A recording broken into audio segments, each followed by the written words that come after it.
Eu sou Denise Gabriel Witzel e estou aqui com vocês hoje para nós desenvolvermos um assunto que é muito caro e bastante importante para todos que se dedicam a pensar a linguagem, a pensar os modos de funcionamento daquilo que movimenta a sociedade, que é a linguagem por ela mesma.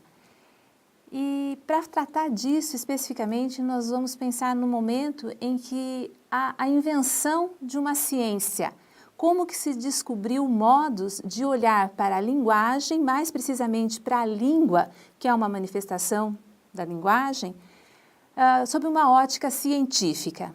Então, para isso eu convido vocês hoje a me acompanharem numa volta no tempo, não muito longe, porque essa invenção ou essa ciência, ela nasce no início do século XX e para uma ciência isso não é tanto tempo.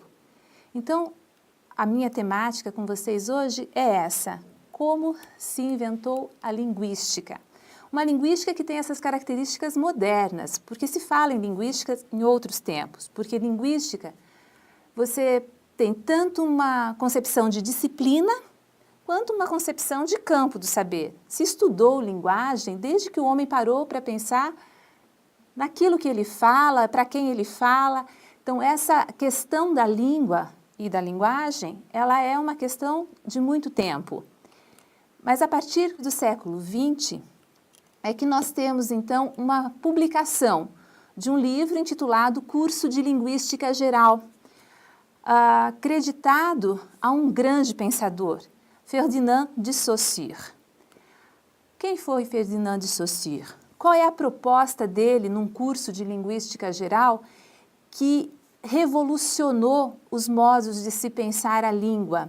Nós temos um corte epistemológico, quer dizer, há um antes de Saussure com relação aos estudos linguísticos e um depois de Saussure.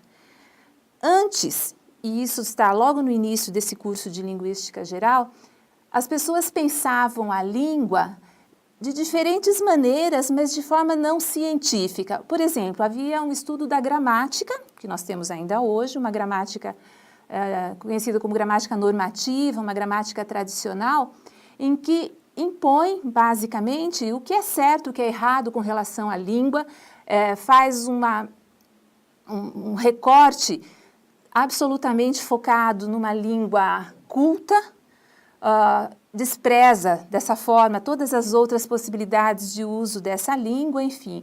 É uma forma de se estudar a língua e que ficou aí tradicionalmente nas nossas experiências com a língua, de muitos de nós, se não todos nós.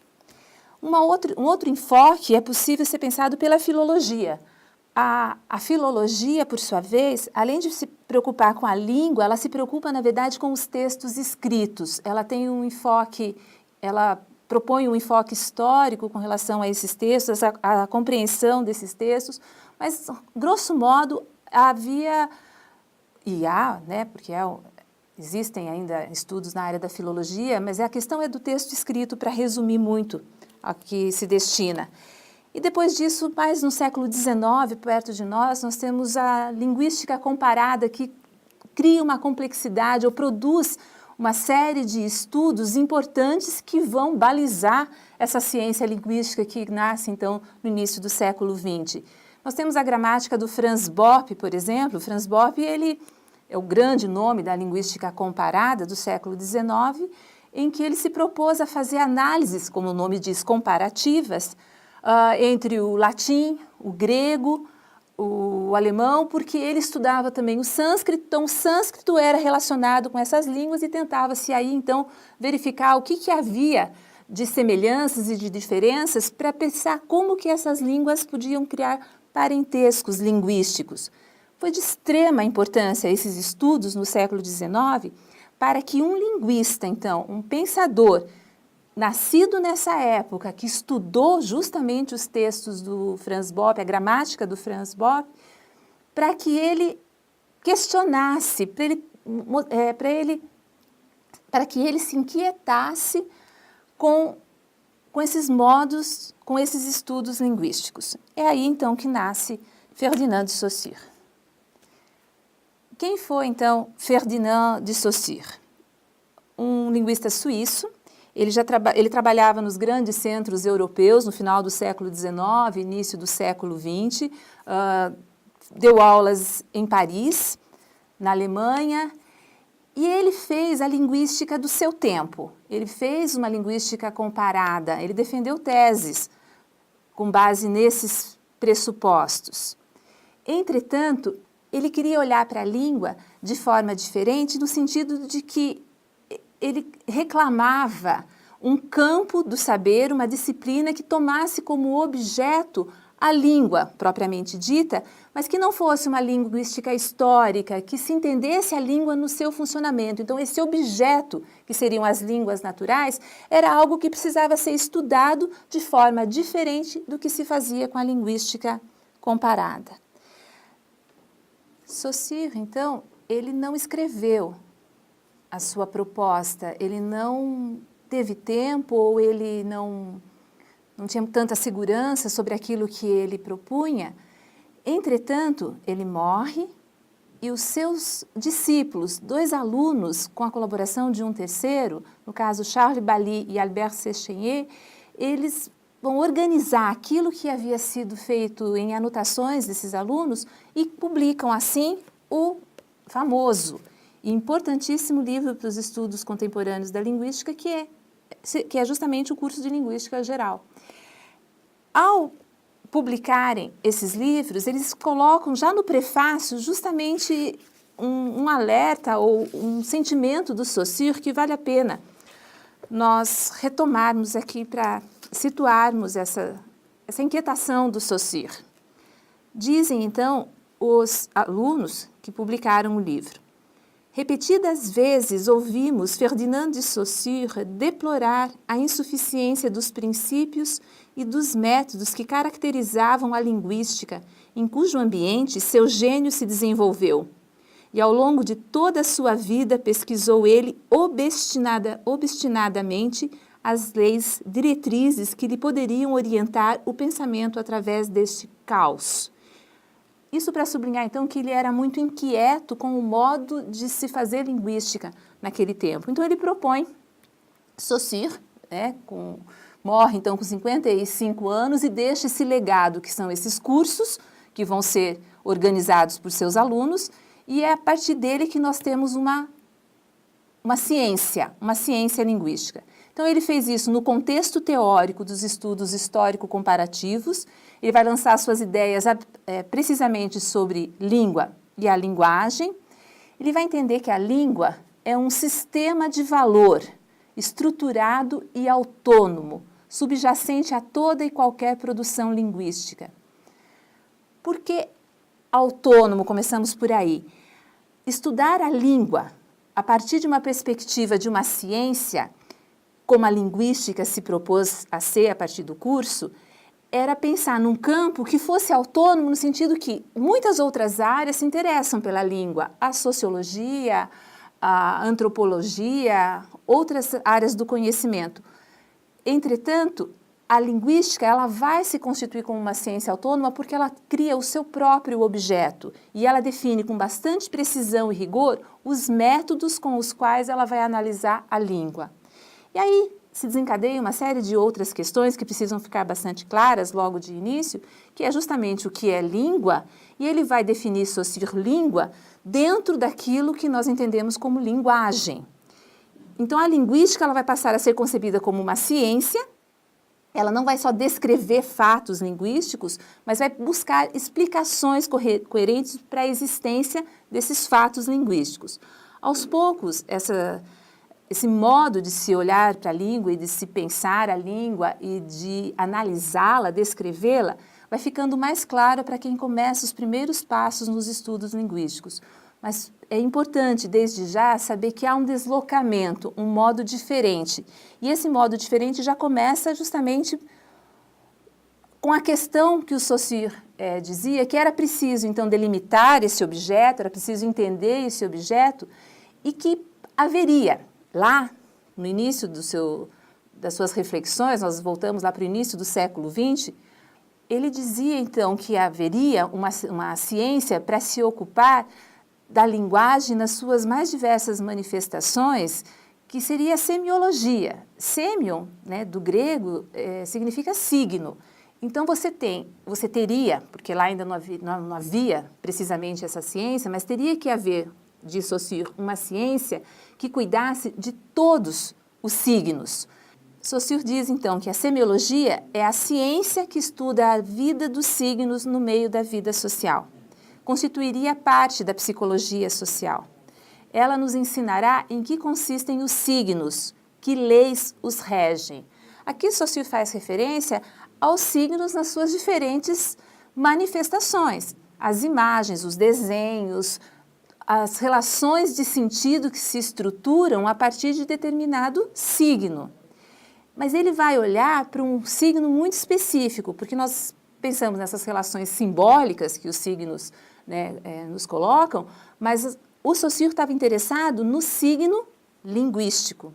Então ele vai dizer que a linguística, ele está definindo a linguística, está definindo qual era o objeto e o que seria uma linguística, segundo ele. Seria uma parte dessa ciência geral. Então a semiologia daria conta de todos os signos. A linguística é uma parte dessa ciência geral e que cabe ao linguista definir o que faz da língua um sistema especial no conjunto dos fatos semiológicos. Então a língua é o que interessa, repito isso várias vezes porque é bastante importante e nós temos claro o que é língua para o Saussure. Aí ele vai dizer então, quando delimita esse objeto dessa ciência em processo de ser inventada, que eu estou dizendo, essa criação dessa ciência, ele tem um momento no curso em que ele deixa muito claro, e essa é uma passagem exaustivamente repetida nos estudos linguísticos, e em que ele diz assim: tomada em seu todo, a linguagem é multiforme e é heteróclita, cavaleiro de diferentes domínios, ao mesmo tempo física, fisiológica e psíquica. Ela pertence, além disso, ao domínio individual e social. Não se deixa classificar em nenhuma categoria dos fatos humanos, pois não se sabe como inferir sua unidade. Ora, Saussure tinha claro que você tem a linguagem, e a linguagem é essa capacidade humana de produzir sentidos, de entender sentidos, de estruturar um raciocínio por meio de formas a serem comunicadas. Entretanto, essa capacidade que nós temos, ela se manifesta, e é essa manifestação, no caso, em língua, que interessa ao Saussure, porque a linguagem mesmo, a sua complexidade, é impossível de você descrever de um ponto de vista científico. Como Saussure queria organizar um método, a linguagem como um todo, ela é multiforme, ou seja, né, de múltiplas formas. Ela pode ser na música, ela pode ser uma música, pode ser uma imagem, um desenho. E aí que nós falamos de linguagem de cinema, linguagem do teatro, mas o Saussure ele vai dizer ainda mais, vai dizer que ela é heteróclita. A heteróclita é essa ideia de variabilidade, de heterogeneidade. Não tem como apreender enquanto unidade para você estudar num espaço científico. E aí então que ele vai dizer mais, que o conjunto da linguagem é incognoscível, já que não é homogêneo. Impossível tomá-la como objeto sem se correr o risco de haver um aglomerado confuso de coisas. Era necessário colocar-se primeiramente no terreno da língua e tomá-la como norma de todas as outras manifestações de linguagem. Língua, aqui então, vai ser pensada como um sistema abstrato que está no nosso cérebro. Todas as questões que nós vamos pensar a partir de língua, ou do conceito de língua, nós temos que sair de um senso comum. Eu estou usando a língua para falar, obviamente. Eu falo de língua portuguesa, falo de língua francesa, língua inglesa. Mas o conceito de língua, para o Saussure, ele tem que ser pensado, por conta da sua proposta científica de estudos da linguagem, na sua relação com a parole. Então, ele vai dizer que existe um lado da língua e um lado da parole. Parole é um termo que vem do francês e comumente nós encontramos traduzido por fala, mas não significa exatamente essa fala que vocês estão me ouvindo muito precisamente. A langue e a parole têm que ser pensadas como algo no funcionamento dentro do nosso cérebro, para usar termos bem mais claros e bem mais simples. Ele vai dizer assim, que a langue e a parole, apesar da natureza concreta de ambas, é preciso distinguir então essa língua da fala. Enquanto a parole é individual e dependente de um mecanismo psíquico, físico, e que permite a exteriorização da fala, a langue é social e não premeditada. A langue, portanto, é esse sistema que é homogêneo e que está depositado na cabeça de todo indivíduo falante. Eu nasci no Brasil. Eu tive desde criança contatos com pessoas que falavam comigo a língua portuguesa.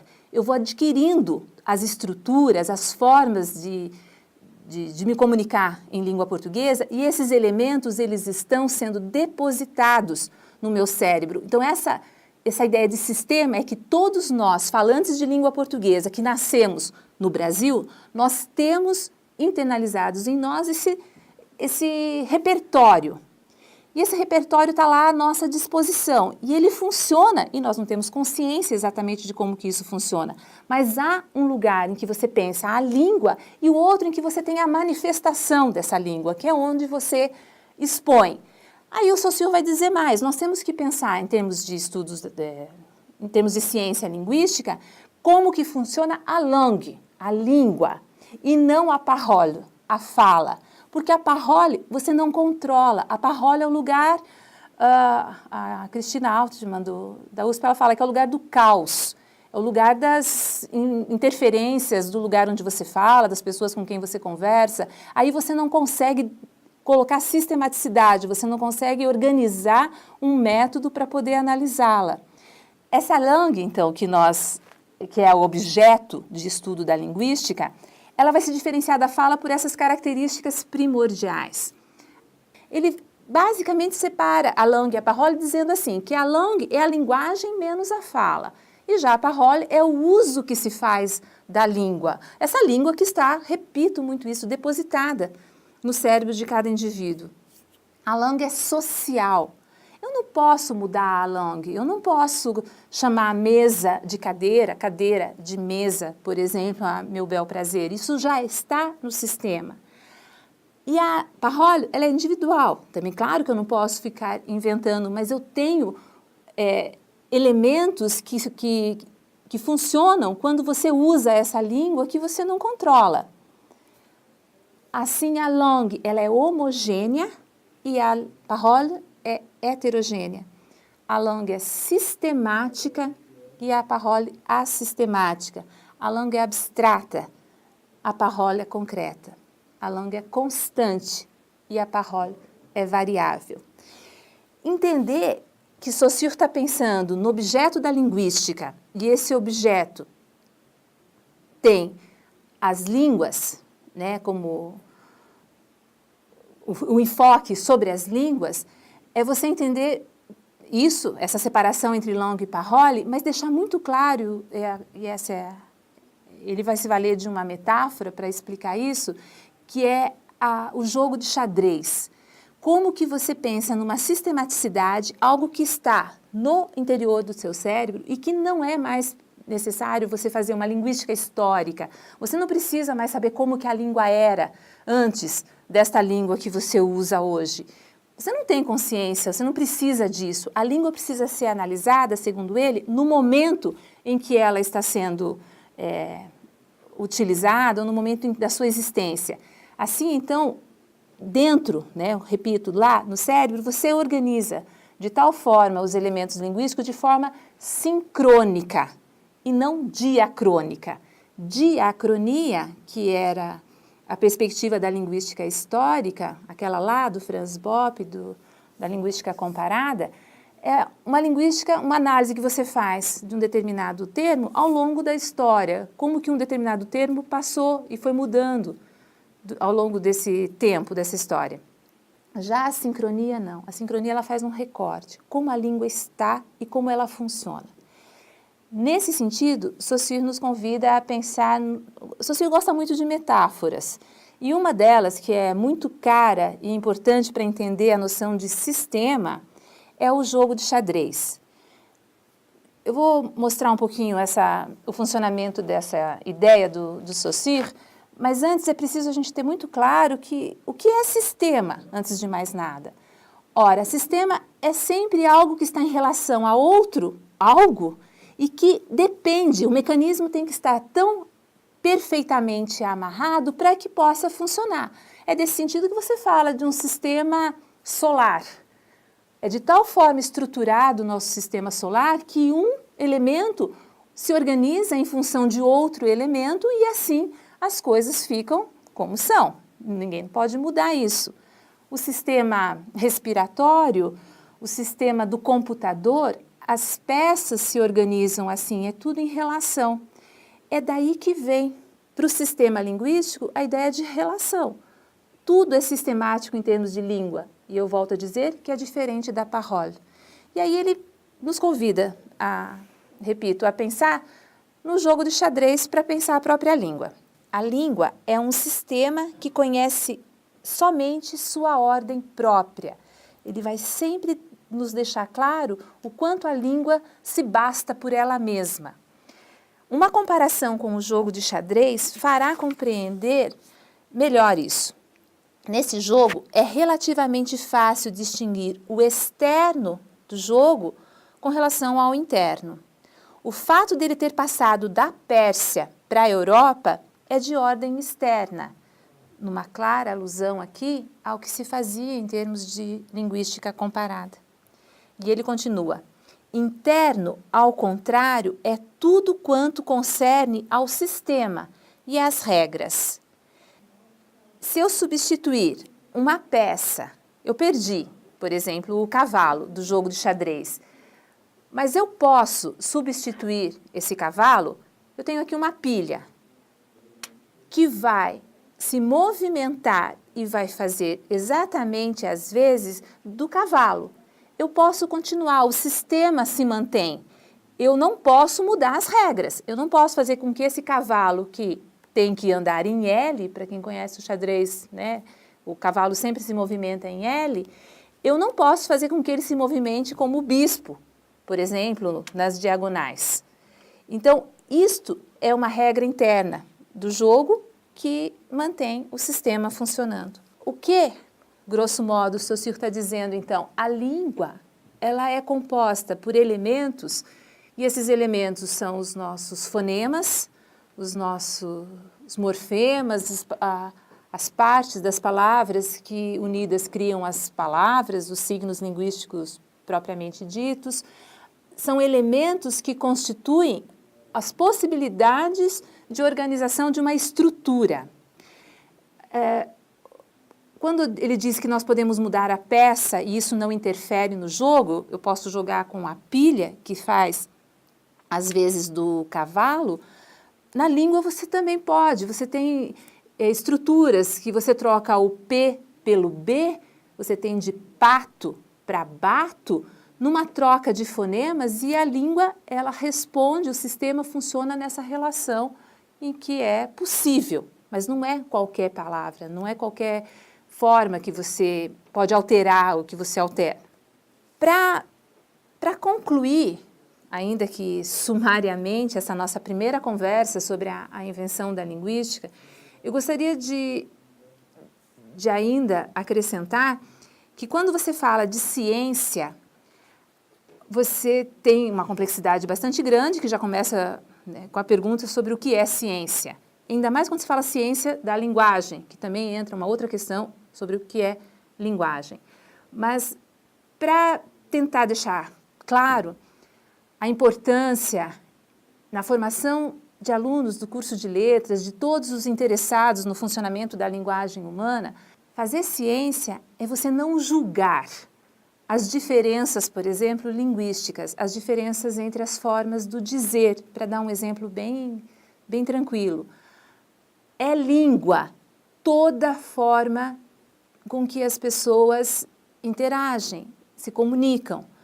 Isso significa as pessoas que dizem problema e problema, há um julgamento, há uma diferença que não está na ordem do linguístico propriamente dito, ainda que haja diferenças na pronúncia, na forma, mas há quem diga, por uma tradição, por uma forma de entender a língua muito calcada ainda nos nossos ensinos de língua materna, de que problema é certo e que problema é errado. Essa relação de certo e errado, ela é relativizada quando não eliminada do ponto de vista científico. Por quê? Se você tem uma ciência e que ela olha, por exemplo, um biólogo, um botânico, que vai analisar as flores, ele pode gostar da margarida e não gostar da orquídea. Mas orquídea e margarida são flores que são analisadas, que são investigadas, que são objetos daquela área, daquele campo. A mesma coisa com a linguística. Então, nós temos formas que são depreciadas, formas que colocam os sujeitos muitas vezes enfrentando preconceitos linguísticos, e aí vale a pena pesquisar um pouco sobre o que é um preconceito linguístico, mas para a linguística, toda manifestação, toda forma com a qual a gente usa a língua, ela é analisada. Por isso que a gente diz que a linguística é descritiva e a gramática tradicional, ela é prescritiva. Enquanto a gramática tradicional diz é certo dizer assim e é errado dizer assim, a linguística não está preocupada com isso. A linguística está preocupada em explicar por que é assim, como que funciona determinada estrutura, determinada forma da língua. Embora tenha sido uma passagem rápida por conceitos importantes, fundamentais e fundantes de uma ciência, nós precisaríamos conversar com muito mais tempo e calma, e eu espero que vocês possam ler sobre isso, que vão ver o que realmente o Saussure disse, ou que os seus alunos disseram que ele disse, mas que seja um impulso inicial para que a ciência da linguagem, que a linguística, possa encantá-los. E que isso sirva para vocês cada vez mais olharem para a língua, olharem para a linguagem e que contribua enormemente no processo de formação de todos vocês. Espero que tenham gostado. Até uma próxima.